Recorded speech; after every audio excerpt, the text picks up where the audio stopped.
زمونږ سیاسي تاریخ دی او که زمونږ عدالتي تاریخ دی نو هغه دومره خیرن خیچن دی په هغې کې دومره داغونه دي چې لکه ته هر ټایم په هغې باندې که خبره کوې نو ته به د شک اظهار ته به مجبور یې چې د شک اظهار وکړې. څه خلک دا هم وایي چې افریدي صاحب چې کوم غیر سیاسي سرګرمۍ دي لکه پټې سرګرمۍ چې کومې وي یا خو د هغې چېرته ملاقات کړی دی دې ته به نور تقویت میلوي چې شاید دا پراپر د بارګیننګ په شکل کې او د جوړ توړ په نتیجه کې چې د عمران خان صاحب بهر ته رایسته شوی دی. شفقت ایاز چې کوم دی نو د علي مخان ډېر قابل اعتماد سړی دی. دا به د سهیل افریدي په هکله باندې به دی علي مخان ته ویل چې خیر دی لکه ګزاره وکړه. السلام علیکم قدرمنو کتونکو. نن د پاکستان د سیاست یو بله لویه ورځ ده چې کله د پاکستان په سیاست کې هر اړخ ته اړې ګړې ښکارېدو او مسلسل پریشانیانې وي. نو د خلکو ته دا نو معلوم چې مخکې به څه کېږي او آیا چېرته د ښه امید هم شته که نه. خو آخر بیا نن یو فیصله وشوه او سپریم کورټ فیصله وکړه چې د عمران خان په اړه باندې چې کومې خبرې روانې وي د هغه د صحت په هکله باندې نو هغه دې هسپتال ته بوتلی شي او د اسلام آباد الشفا هسپتال چې کوم دی هغه دې دپاره منتخب کړی دی چې هغې کې ډېر زیات سهولیات دي او د هغې خاندان هم دا غوښته چې هغه دې هلته بوتلی شي. په دې معاملاتو باندې خبره کوو. ما سره بیا هم زما نن ملګری شمس مومند صاحب وتلی صحافي او لیکوال موجود دی. دوی سره هم په دې اړه باندې د دې نظر اخلو بیا مخکې ځو په دې باندې خبره کوو او هغه نوې خبرې چې کوم تر اوسه پورې چاته نه دي معلومې په هغې به هم انشاءالله موږ تاسو د هغې نه خبرو. موږ سره اوسئ. شمس مومند صاحب په خیر. ډېره مهرباني بابر صاحب خوشحاله اوسئ. ګره د څه داسې د امید خبرې مبرې خو نه ښکارېدې او ګرما ګرمي ډېره زیاته وه. بس هر اړخ ته یو جنګ و بس جګړه وه بس ویل درغو هغې ویل راشئ او دوی ویل موږ پې درغو بس په 20 درځو په دې درځو په دې درځو او بس جلسې جلوسونه روان وو. بس د عمران خان خاندان به یو څه ویل دلته به حکومت بل څه ویل دلته به سیاسي پارټۍ بل څه ویل. نن چې دا فیصله وشوه نو اوس څه ګورې چې اوس به څه کېږي. محمود جان بابر صاحب بنیادي خبره دا ده چې په پاکستان کې هر وخت هر څه ممکن وي. په دې کې هر څومره ځان ته چې ایکسپرټ او ماهر او تجربه کار او تجزیه کار وي که نه هغه هم د سبا ورځې هم صحیح تجزیه نشي کولی چې یاره دا کوم څه چې روان دي که هغه عدالتي وي که هغه سیاسي وي که هغه معاشي وي چې یاره ګینې په دې کې سبا به داسې چل ممکن دی او بله ورځ به داسې کېږي. هغه چې ته ووایې نو د هغې نه 180 ډګري الټه کار هم کېدی شي او دا هم د هغې نه یو مثال دی چې د پرونه پورې یا رابله ورځې پورې چې اوسه پورې موږ څومره څه کتل په دغه تجزیو کې په لیکلو کې په سیاسي هلو ځلو کې نو د هغې نه هېڅ قسم داسې څه نه برېښېدل. بلکې که موږ دې ته وګوره چې په خپله په پی ټي آی کې دننه د پی ټي آی خلک لیډرشپ او د عمران خان خاندان یعنی د هغه خویندې هغه په یو پیج باندې نو خاص کر د عمران خان د بیمارۍ په حواله باندې د هغوی موقف به جدا جدا و. چا به ویل دا بیماری چې دا د حقیقي ده او دا اسپتال ته منتقل کړی شي. بعضې خلکو به ویلي چې نه دا بیماری صرف حکومت چې دی نو دا پروپیګنډه د دې کول غواړي او دا بیماری نشته دی خان صاحب سم دم دی او دا دوی چې د پروپیګنډه کول غواړي. اوس نن هماغه ټول کیسونه په یو ځل باندې عدالت کې لګي هم او عدالت بیا دومره ماشاءالله په تیزۍ سره د هغې هغه سماعت کوي چې په یو ورځ کې د اډیاله جیل نه ټول ریکارډ راغواړي چې دلته اوسه پورې څومره میډیکل ټریټمنټ شوی دی په کوم هسپتال کې ورته شوی دی کوم ټریټمنټ ورته شوی دی چا ورته کړی دی او چې هغه نه هم راځي نو د هغې باوجود د حکومت مخالفت باوجود آرډر جاري کوي. حکومت ته مخکې نه نوټس هم نه دی ورکړی چې ګینې تاسو په دې کې خپل موقف پیش کړئ چې د عمران خان هسپتال ته په لیږلو ستاسو اعتراض شته که نشته دی. خو د اعتراض باوجود هغه چې دی د هسپتال ته د لیږلو آرډر هم ورکوي وي چې نه یې ولېږئ او بیا ورسره دویمه او څنګه جي ویم په دې کې زه هم در سره یو خبره ایډ کړم. مونږ چې کله د صحافت ته نوي نوي راغلي ډېر لوی صحافي مونږ ډېر لوی صحافي وو که نه نو هغه مونږ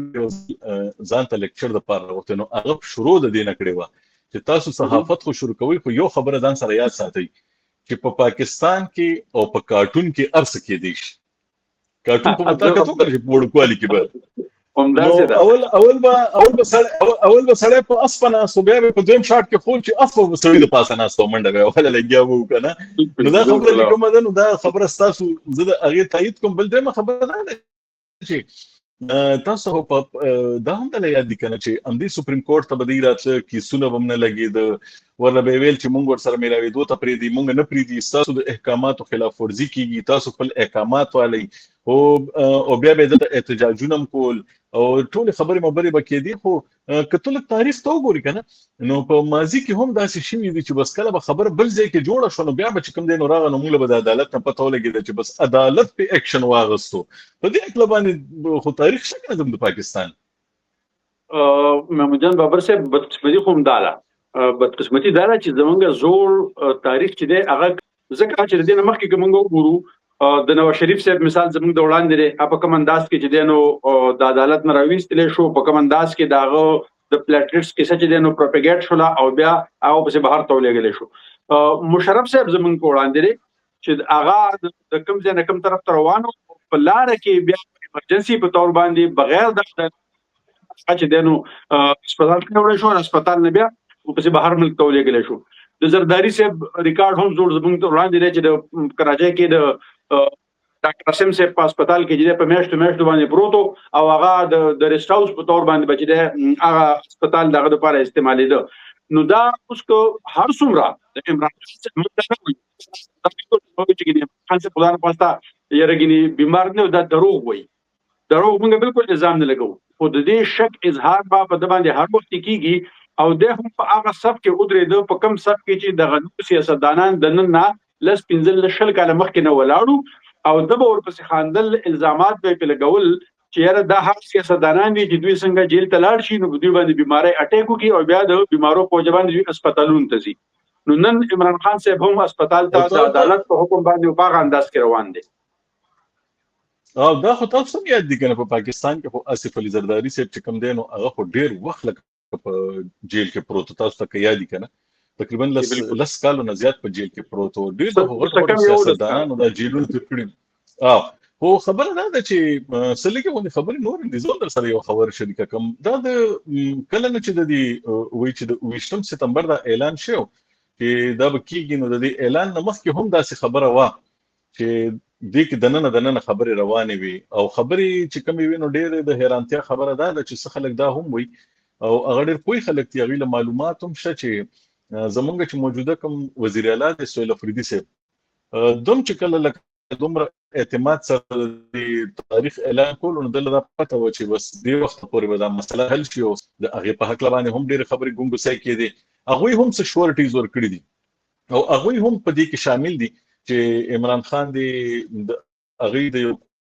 کوششونو د وجې نه راویستی شي نو دې ته هم یو مارجن ورکړي چې دی هم اوس لغلی شي دی به هم هغه خبرې لږ غوندې ورسره پرېږدي مخکې هم دا خبرې شوې او دا خبره هم کېده چې د دې هم رابطې وي د دې په هکله 2 ځل دا خبرې کېدې دا 2 ځل وشو یعنې کني نو تاسو وګورئ کله چې د 28 سپتمبر اعلان وکړو نو په ټولو کې پیله علي مخان چې د عمران خان خور ونو هغې ویل چې زه خو د سهیل افریدي نه منم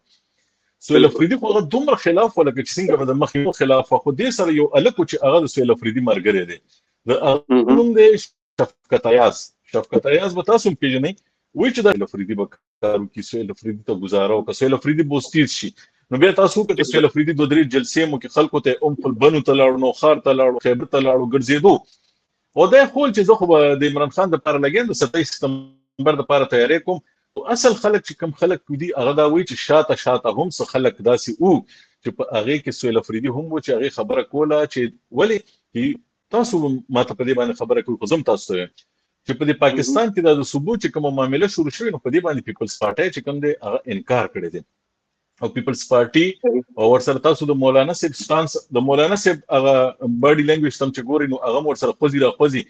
نو حکومت تم دا پته وه حکومت خو تاسو پته لګم چې کوم حکومت یا د حکومت خو دې وخت کې شریک دی کنه یعنی اسټابلیشمنت او مسلم لیگ نون دې دواړو ته د دې خبرې پته وه که دا معامله راته خرابه شو پیپلز پارټي یو ځای کېږي او که مولانا ورسره یو ځای شو تحریک انصاف یو ځای شي نو بیا به صحیح او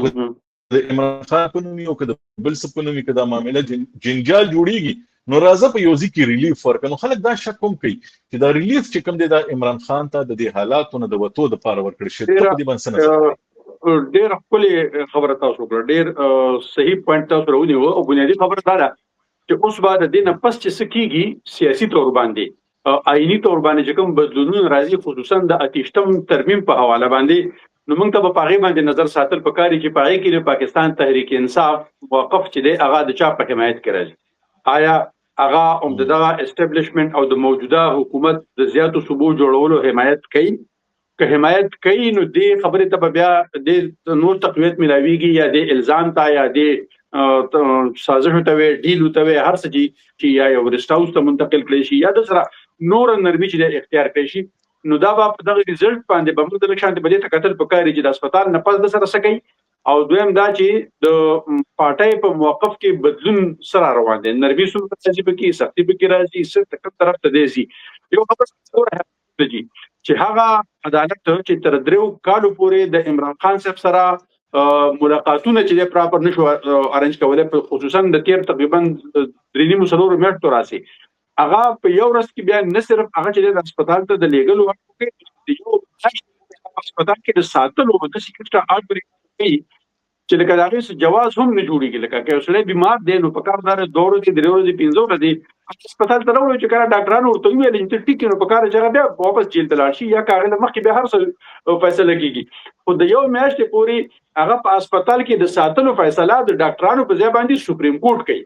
دې د لږ شاید سوچ پکاره چې سپریم کورټ دغه فیصله په کوم تناظر کوي اسه ما چې اوس دا ریپورت کتو کنه د عمران خان سے بلډ پریشر هاي دی